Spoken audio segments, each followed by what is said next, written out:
You're listening to a podcast from the BBC World Service. This is HARDtalk with me, Stephen Zahar. Thanks for downloading this edition of the programme.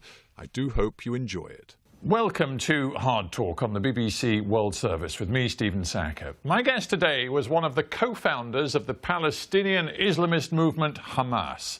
Mahmoud Zahar became used to the rigours of violent conflict with Israel. He was imprisoned, deported, his home was targeted, family members, including his son, killed.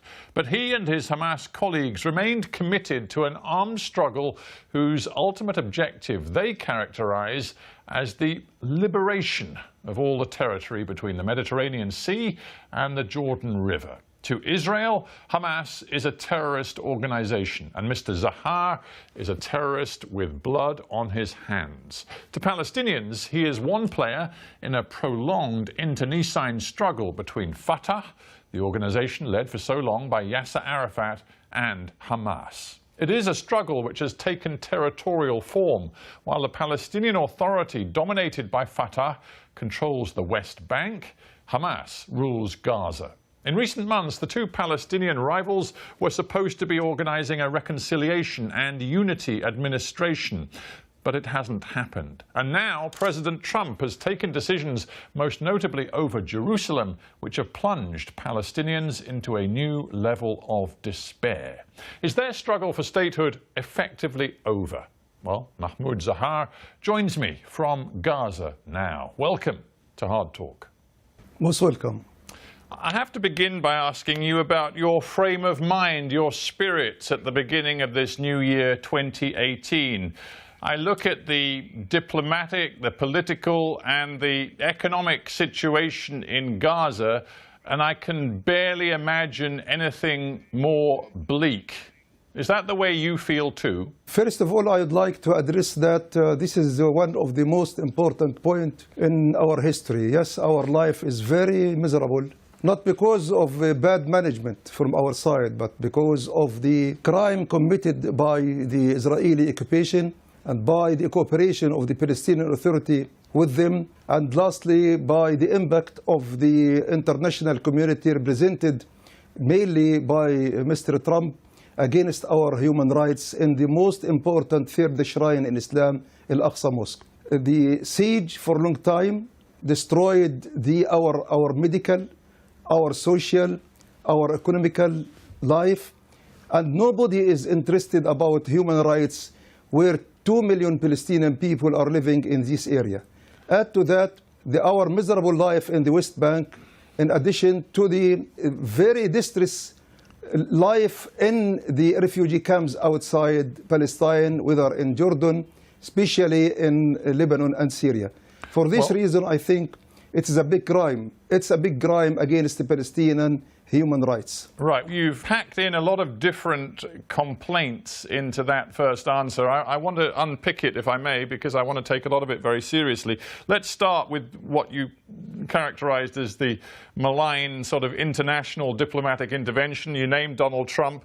Donald Trump, of course, has now said quite clearly that America recognizes Jerusalem as the capital of Israel. This was the response of your leader, Hamas leader Ismail Haniyeh, who said Trump's decision is, quote, no less dangerous than the Balfour Declaration. We will not allow it to pass. We will not allow Trump's declaration to pass, even if we lose our heads in the process.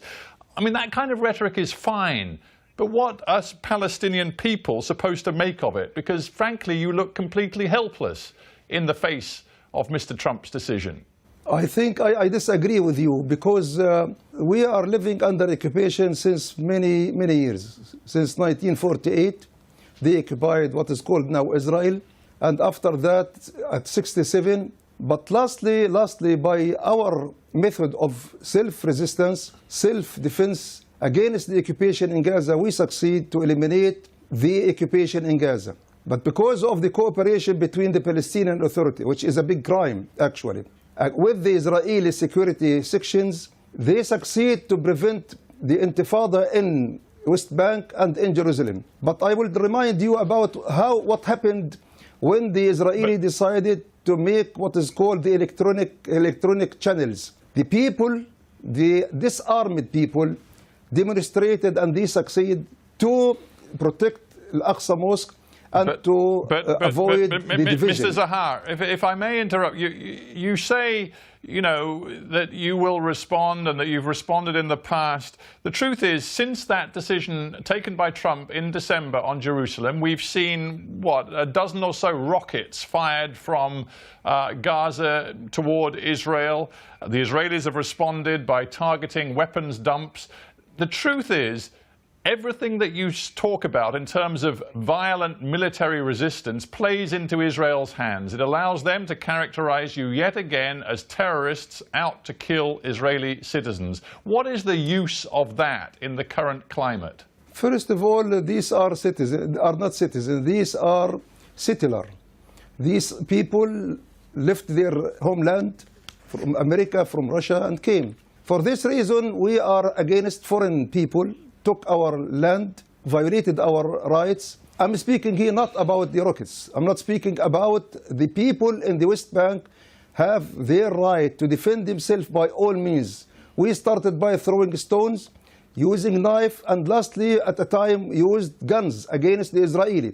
We have to defend ourselves by all means in the West Bank in order to avoid the expansion of the settlement, not only on Jerusalem, but also in the rest of the West Bank. But with the language, with the language you are using, Mr. Zahar, you're simply making things worse. Donald Trump, in recent days, having taken the decision on Jerusalem, has been tweeting about you and the Palestinian movements generally. He says, with the Palestinians no longer willing to talk peace, why should we make hundreds of millions of dollars a year of payments to them and get no appreciation or respect? So the stance that you are taking is going to cost you, and more particularly the Palestinian people, very dear. If the US cuts off the funding it gives to the UN Relief and Works Agency, which looks after Palestinian refugees in the camps, the situation in Gaza is going to go from dire to absolutely intolerable.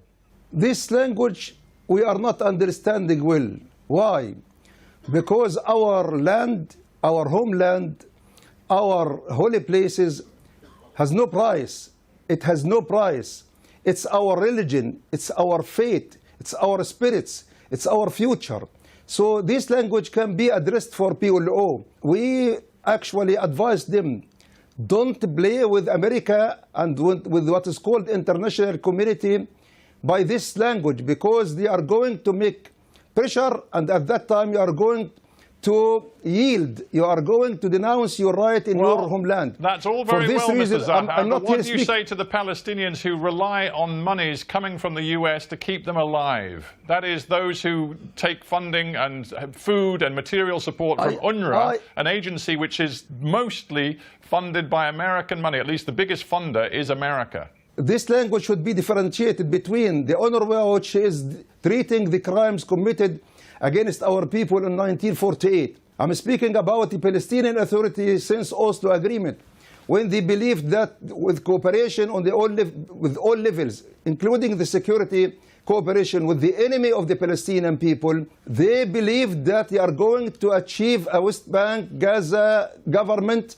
and a homeland, or what is called state. We advised them at that time, and we told them it will be a big zero.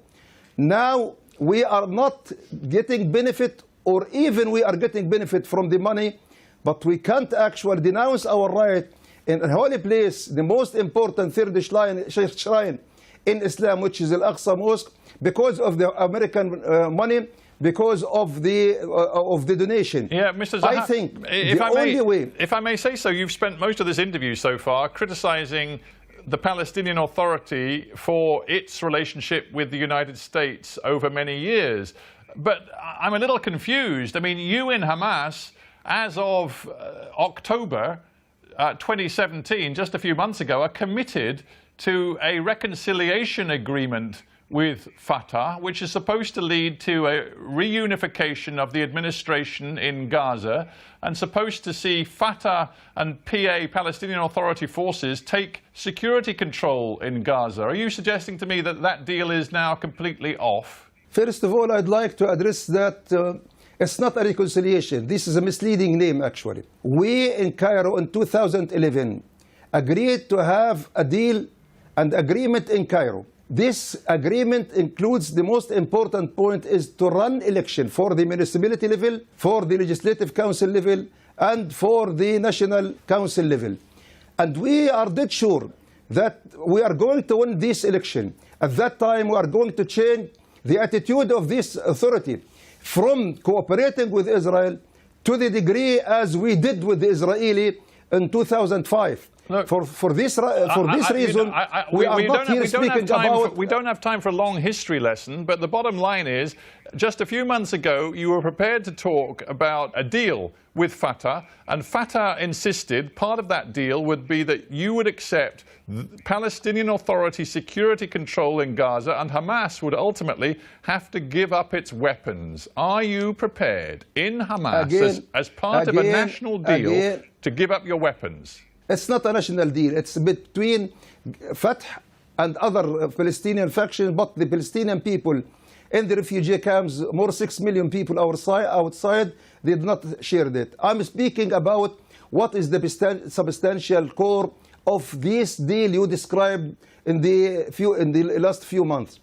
It's not a reconciliation. It was implementation of the agreement in Cairo 2011. This is the most important. The substantial element in this agreement is to run election, not to be controlled by Fatah or to accept the attitude or political attitude, security attitude of Fatah concerning the Israeli issues or the others. Yeah. So our agreement is to implement what had been already agreed upon in Cairo. The bottom line is, you're not prepared, are you, to give up your weapons-based control of the Gaza Strip and your continued determination to fire rockets into Israel, to dig tunnels under your territory into Israeli territory in order to conduct terrorist operations inside Israel. You're not prepared to give up any of that, and as a result, Fatah and the PA continue to put sanctions on the Gaza Strip, including blocking the payment of power supplies.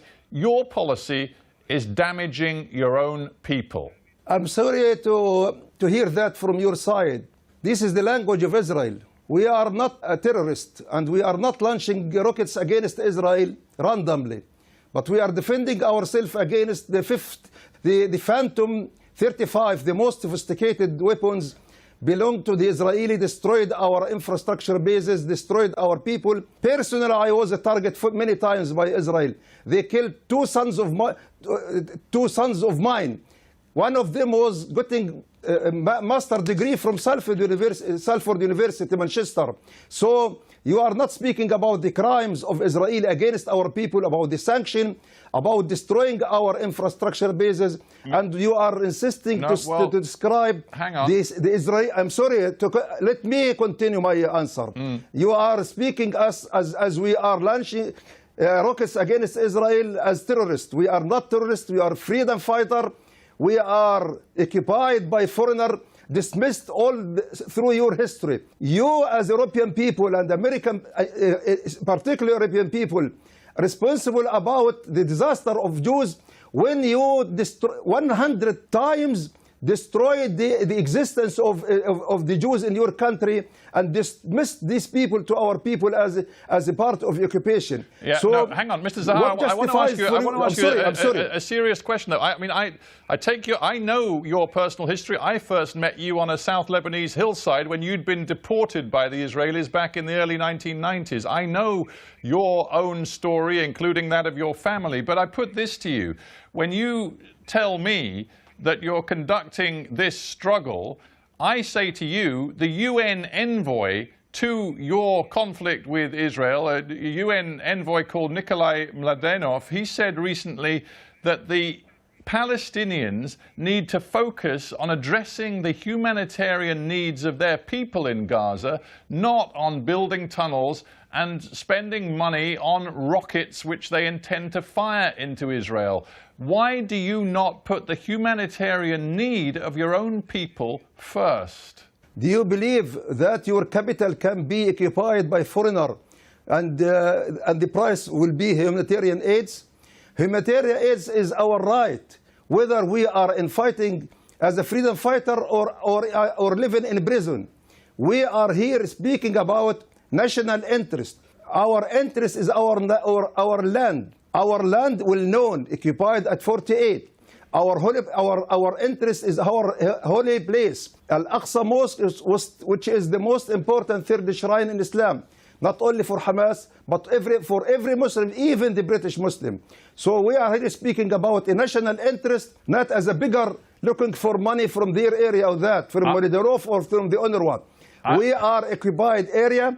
We have to achieve sovereignty. I'm asking just simply question. What moral principle justify Netanyahu to come from America and while his father is still there and to occupy our land? But what justifies for Lieberman coming from Russia in order to be in our land? I guess what I'm asking is for you to reflect on today's reality. To be honest, a lot of the message you're giving me, I've heard many times over many years from you and fellow leaders of Hamas. I'm just wondering whether you are prepared to accept that the current situation might need some fresh thinking on your part. Because if you look at what is happening, if you look at the way in which Donald Trump has broken with diplomatic convention and changed the situation, the dynamic in the Mideast conflict, and if you also look at what's happening in Israel today, with Netanyahu appearing to see a green light for new measures, for example, the Likud party now approving the policy of annexing Jewish settlements in the West Bank,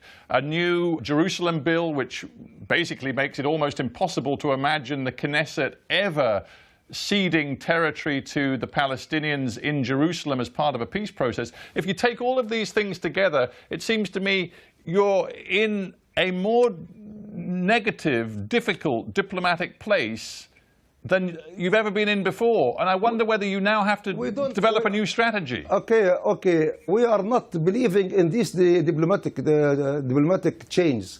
We are not depending on diplomacy of the enemy of the Palestinian people. You are speaking all the time about Trump. What was the attitude of the international community against Trump? What was the result of the voting, whether in the Security Council or in the General Assembly? What happened? Netanyahu is supported by the American president, but the majority of the world are against that. This cannot be an argument to convince us to denounce our right. This argument should be for the Palestinian Authority when they believed in what is called peace process.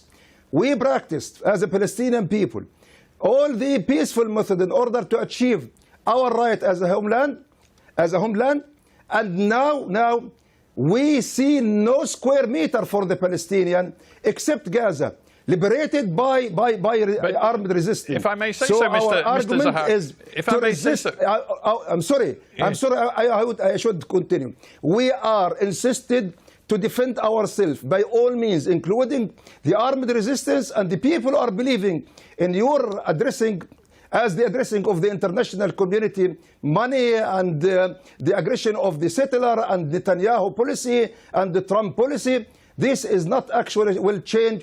The result of people are admiring to sacrifice in order to achieve their homeland. If I may say so, yeah, but listen, today in this interview, you've sounded very combative. You've sounded like Hamas has sounded for many, many years. But I would just say to you, in May of 2017, your movement came out with a new policy document. For the first time, you in Hamas said that you would accept a solution which gave the Palestinians a state on the 67 lines. And it looked as though, with a new leader, Mr. Haniyeh, in place, it looked as though Hamas was beginning to search for a way to play a role in the peace process, to become, if I may say so, more moderate. Have you walked away from that now? Are you not interested in being more moderate anymore? I'm sorry to understand from you, because we are speaking about establishment of an independent state in the area for occupied 67, but this is the continuation of our argument. But we are not going to denounce a square meter of our land, which is Palestine. So you still want to destroy Israel, is that it? You still want to destroy the state of Israel? It is not a matter of destroying Israel. It is a matter of liberation of our land occupied by foreigners. Well, if you think all of that land from the Mediterranean to the Jordan River is yours, then that is the destruction of the state of Israel. This is Palestine. This is Palestine occupied by 48 by the support and by a blood by the British occupation. For this reason, we are going to achieve our right in whole Palestine. Mr. Zahar, I want to end with just reflecting a little bit on the case of Ahad Tamimi, the 16-year-old Palestinian girl from the West Bank village who was videotaped confronting an Israeli soldier, slapping him and kicking him because she believed that he'd been responsible for violence against fellow villagers, including members of her family. The video's gone viral. Palestinians seem to now regard her as a hero of sorts, and this is what Diana Bhutto, a former Palestinian Authority advisor, said. She said perhaps the reason that Israel sees the Tamimis now as a threat, and of course the 16-year-old is in detention, is because she and the family represent what the current Palestinian leadership is not. That is, defiant, active, and unwilling to remain silent. Is the resistance in Palestine now in the hands of ordinary people, young people particularly, not with veteran leaders like you? First of all, the Tamimi family, they are not members of Hamas. But this is the attitude of every Muslim everywhere, whether they are in Palestine occupied 48 or occupied 67. Tamimi family are resisting themselves. They are resisting their right in Palestine, in holy places. This is a very symbolic manner. But the key, we're almost out of time, but the key is whether you regard that resistance as having to be violent or whether it can simply be civil disobedience. Which is it? We practice all methods. Since the occupation, we practice civil defense, self-defense. And in the first Intifada, we threw stone, we distributed leaflets, and we put motto in the walls. And the result was more Israeli aggression from the occupation, to the degree of arresting thousands and thousands in the Israeli camps. And the people were enforced at that time to use violence, throwing stone, and after that using knives. And after that, when they succeed to have guns, they used guns. And by these guns, Israel escaped from Gaza. So this is actually very symbolic, because failure of the peaceful demonstration against the Israeli occupation, against the Israeli aggression, against the American aggression, will enforce the Palestinian people, including families like the Tamimi family, in order to make self-defense by using why you describe it as a violence. This is not a violence. This is one of the methods to have a self-defense. Mr. Zahar, we have to end there. I thank you very much indeed for joining me from Gaza. That was an edition of Hard Talk presented by me, Stephen Sackur. For details of our complete range of podcasts and our terms of use, go to bbcworldservice.com/podcasts.